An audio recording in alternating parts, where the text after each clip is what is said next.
آج کل ہماری نسل چاہتی ہے میں جلدی مالدار بن جاؤں اور مجھے کچھ کرنا بھی نہ پڑے، ایسے ادھر ہینکی پھینکی سے مجھے پیسے مل جائیں۔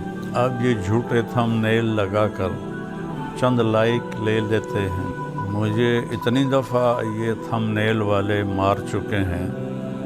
طارق جمیل انتقال ہو گیا، مولانا طارق جمیل انتقال ہو گیا، مولانا طارق جمیل وہ حادثے میں شہید ہو گئے۔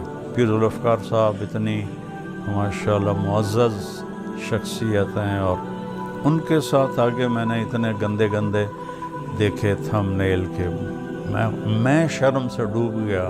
یہ صرف اتنا کو آپ کی غرض ہے کہ یہ کھل جائے اور ہمیں چند پیسے مل جائیں۔